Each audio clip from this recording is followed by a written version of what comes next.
झांसी के दिग्गज नेता दीपनारायण सिंह यादव के घर व ऑफिस पर देर रात पहुंची पुलिस ने कुछ कर्मचारियों व दीपनारायण सिंह यादव के पुत्र मून को घर से उठा लिया। लेकिन यह कार्रवाई क्यों की गई, इस बारे में पुलिस का अभी तक कोई बयान सामने नहीं आया है। लेकिन अचानक हुई यह कार्रवाई अब सवालों के घेरे में है। झांसी जिले के पूर्व गरौडा विधायक दीपनारायण सिंह यादव पर सत्ताधारी नेताओं द्वारा कई आरोप लगाए गए थे, कई कागजी कार्रवाइयां की गई, लेकिन कोई ठोस सबूत नहीं मिलने की वजह से कोई कानूनी कार्रवाई अमल में नहीं लाई जा सकी।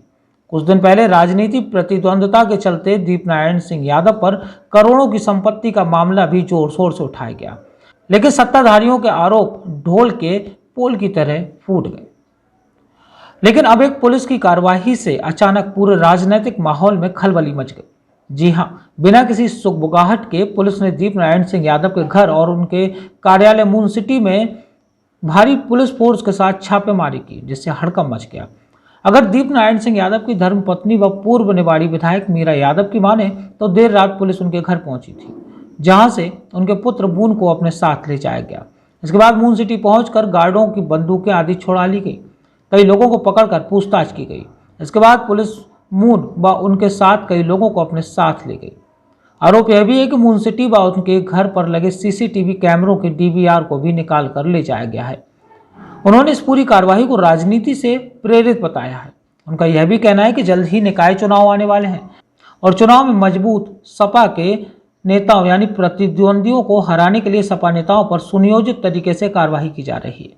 और क्या कहा मीरा यादव ने, आप खुद सुनिए। नाम है आपका? भैया क्या हुआ? रात को पुलिस आई थी, बहुत मारा, आपको राइफल ले गई। पुलिस बोली कि विधायक जी कहाँ रहते हैं, नहीं कुछ पता नहीं है हम कहाँ रहते हैं, हम तो गेट पे ड्यूटी करते हैं, हमको पता नहीं है। फिर बस फिर अंदर लोग आ गए, एक दो चांटे मारे, हमको पता ही नहीं, तो हम क्या बता बोल रहे थे। आपकी कितने बजे से कितने बजे तक ड्यूटी चल रही थी? भाई 7 से 7, मतलब नाइट ड्यूटी थी आपकी? Night duty. पुलिस कितने बजे आई? पुलिस आई वही 3 बजे की लग रहा है। फिर क्या हुआ उसके बाद? फिर पुलिस घूमती फिरती रही, देखती रही। कितने लोग, कितनी गाड़ियाँ थी? 10-15। आपका मोबाइल और आपकी राइफल लेकर क्या कह के ले गए? वो कह रहे थे वहीं, हमने की सर वो हमारी राइफल और मोबाइल दे दो, कह रहे थे वहीं आना थाने में हम दे देंगे। अच्छा, कौन से थाने बुलाया? नवाबाद को। नवाबाद थाने में बुलाया। तो लाइसेंस होगा ना आपके पास? हाँ बोले लाइसेंस लेके आना। कौन सी राइफल थी कि और कोई असला था? 315 राइफल। और भी मोबाइल लेगा कई लोगों के? और कई लोगों के। कितने लोगों के मोबाइल? 10 लोगों के। ये क्या नाम है आपका? शैलेंद्र सिंह। भैया पूरी घटना बताओ, रात को क्या हुआ? रात करीब 2:30 बजे के आसपास पुलिस आई विधायक जी के मकान पर, कोठी पर। तो हम लोग सो रहे थे, तो गालियाँ वाली दी वहाँ पर, गेट खोलो, चाबी अंदर थी, तो चाबी लाए। फिर यहाँ पे हम लोगों को पकड़ कर बोले, मारा, हम लोगों को पीटा, लाठी तमाचा मारे और मोबाइल छीन ले गए हम सब लोगों का। और कुछ लोगों की यहाँ पे मून सिटी में राइफल छीन ली, उल्टी सीधी गालियाँ बक रहे थे। और फिर यहाँ पे पकड़ के लाए, सबको मारा पीटा। कितने लोग थे, कितनी पुलिस थी? करीबन 100 से भी ज़्यादा थी, 20 गाड़ी थी लगभग पुलिस की। जी उनको भी पुलिस ले गई। उनका कोई मतलब, वो तो निर्दोष हैं, पढ़ते हैं दिल्ली में, पढ़ते हैं, यहाँ रहते भी नहीं हैं। परसों वो दिल्ली से आए हैं, परसों रात में आए हैं दिल्ली से, और दिल्ली पढ़ते हैं, वो यहाँ पर रहते ही नहीं। आप यहाँ क्या करते हैं? जी हम वहाँ पर रहते हैं कोठी पर, उनकी विधायक जी की। तो आप कोठी पर गाड़ी चलाते हैं उनकी विधायक मून भैया की। क्या है पूरा मामला सर? मामला ये है कि मुझे जानकारी मिली, एक पार्टी कार्यकर्ता ने बताया कि यहाँ पे ऐसा हुआ, तो मैं आया, यहाँ देखा। मैं यहाँ दीपनारायण सिंह जी नहीं थे, लेकिन गार्ड्स वगैरह ने बताया कि रात में पुलिस आई हुई थी और ढूंढ रही थी, सर्चिंग की है, लोगों के घर खुलवा के देखे गए हैं। कितने बजे आई होगी? गार्ड्स का कहना है 2:30-3 बजे की रात है, 2:30 बजे की। लेकिन ये जानकारी नहीं है कि क्यों आई है, ये ना गार्ड्स को बताया गया, ना किसी को, कोई जानकारी नहीं है। मामला मुझे खुद नहीं पता है।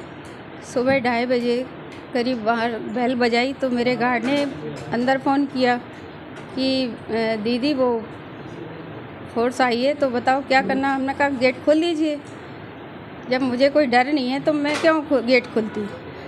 फिर यहाँ अंदर तक आए, तो फिर ये अंदर वाले गेट खोले, तो सीधे पूरे, कोई वारंट नहीं, कुछ भी नहीं।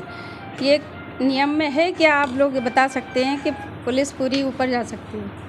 जाके बोले, वो मुझसे बोले पापा कहाँ हैं, तो उसने कहा कि पापा हैं नहीं, बाहर गए हैं। बोले कहाँ गए हैं, तो कहने लगा पता नहीं। तो हमने कहा कल लखनऊ की बोल रहे थे, वहाँ शायद मीटिंग वगैरह है तो चले गए होंगे। तो बोले आप म्यूनसिटी में चल सकते हो क्या, बेटे से बोले। तो उसने कहा कि नहीं मैं नहीं जाऊँगा। तो बोले हमसे बोले मैं ले जा सकता था। हमने नहीं, अकेले उसको नहीं भेजेंगे, साथ में हम चल रहे हैं। तो बोले कि देखो प्यार से बोल रहे हैं। तो मैंने कहा प्यार से बोला है तो क्या आप ज़बरदस्ती ले जाएंगे। तो बोले नहीं नहीं आप गलत उसमें ले रही हैं। तो हमने कहा ठीक है, जब हमारे बेटे को कोई डर नहीं है तो हमने ले जाइए। उसके बाद 3 घंटे वहाँ पूरे म्यूनसिटी में हमारे स्टाफ को मारा, बंदूकें छीन ली, गेट कीपर थे वो उनकी भी बंदूक वगैरह छीन ली, कई लोगों की मारपीट की। तो ये आप लोग ये बताइए क्या ये ज़माना है कि किसी को भी मार सकते हैं। दूसरी बात, बेटे को किस बेस पे ले जा रहे, उसने क्या किया। तो मैंने कहा बेटे का, फिर मैं वहाँ पहुँची तो सीओ थी मौट की और एक और थे। तो मैंने कहा कि आप बताइए बेटे को क्यों लेके रखे। बोले विधायक जी को आप बात करा दीजिए, मैं छोड़ दूँगा। तो हमने विधायक जी ने भी क्या किया। तो बोले, हमने कहा बेटे का क्या मैटर है। तो बोले वो मौट का चुनाव के पीरियड का, सीओ बोली मौट के चुनाव के टाइम के मतलब केस है। तो मैंने कहा आपने तब से कार्रवाई क्यों नहीं की, आपने अभी 2 दिन के अंदर ये उसका मतलब। तो मौट के जो पीरियड है जो उसमें केस था जवाहर जी वाला, तो जब मारपीट हुई तो मेरा बेटा वहाँ था भी नहीं, वीडियो है मेरे पास। बेटा था थाने में, उल्टे उन लोगों ने आके हमला किया, मारपीट की कई लोगों को। तो उसके बाद ठीक है, अगर मेरे बेटे के ऊपर केस था तो आपने उन लोगों के ऊपर कार्रवाई क्यों नहीं की, एक तरफा काम क्यों कर रहे हैं। तो बोले वो चल रही है, सीओ बोली चल रही है, बात चल रही है। तो हमने कहा हमें तो नहीं लग रहा कहीं से बात चल रही है। तो कुछ नहीं, 2 घंटे हम वहाँ बैठे रहे, बातचीत की। तो जब हमारे जाने के बाद 1 घंटे बाद वो लोग वहाँ बेटे को गाड़ी में बिठा के ले गए। क्यों पुलिस ऐसा क्यों कर रही है, क्यों दबाव बना रही है आप पे, चुनाव आ रहा है सर पे इस तरह की। अब ये चुनाव आ रहे हैं नगर निगम के, नगर पंचायत के, मुझे तो लगता है इसी की साजिश है कि इन लोगों को अंदर कर दीजिए, चुनाव निर्विरोध हो जाएगा। ये सब शासन से हो रहा, जवाहर जी भी लगे हैं और भी लोग लगे हैं, प्रशासन भी लगा है। जब शासन से उन लोगों को निर्देश होंगे तभी तो करेंगे। अच्छा, पिछले 3 दिन में आपके परिवार के, आपके भाई को भी फंसाया गया। मेरे भाई निर्दोष हैं। मेरे भाई जो नगर पंचायत चेयरमैन हैं, आप किसी से भी पता कर लीजिए नगर पंचायत में जाके, कोई अगर मेरा भाई छोटा है ब्रजेंद्र यादव, वो किसान है, कभी इसको कोई लेना देना नहीं नेतागिरी से। और बड़ा भाई ये नगर पंचायत चेयरमैन है। तो वहाँ जैसे अब कोई भी मैटर हो तो भाई को उठा रहा है या किसी को भी उठा रहा है। मेरे घर पुलिस वहाँ भी पहुँची 3 बजे हमारे भाई के यहाँ। तो गेट थोड़ी लेट हो गए खोलने में तो उनने गेट तोड़ दिया, पुलिस पूरी अंदर आ गई।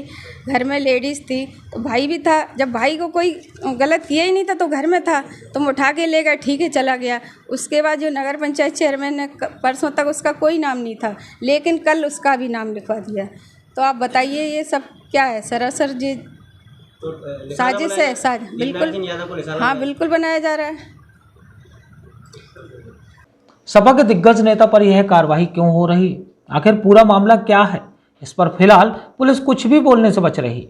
वहीं सपा समर्थक इस कार्रवाई को सत्ता दल के लोगों के द्वारा बदले की भावना से की गई कार्रवाई मानकर चल रहे हैं। आपको बताते चले कि पिछले दिनों लेखराज सिंह यादव को छुड़ाने वाले मामले में भी अब पुलिस पर सवालिया निशान लग रहे हैं। बीते दिनों लेखराज को भगाने के मामले में भी पुलिस पर कुछ लोगों को जबरन फंसाने का आरोप भी स्वयं मीरा यादव ने लगाया है। फिलहाल इस कार्रवाई से सपा के लोगों में आक्रोश देखा जा रहा है। अब इंतजार है कि पुलिस इस मामले में कहती क्या है। झांसी से मोहम्मद साहब के साथ रवि परिहार की रिपोर्ट।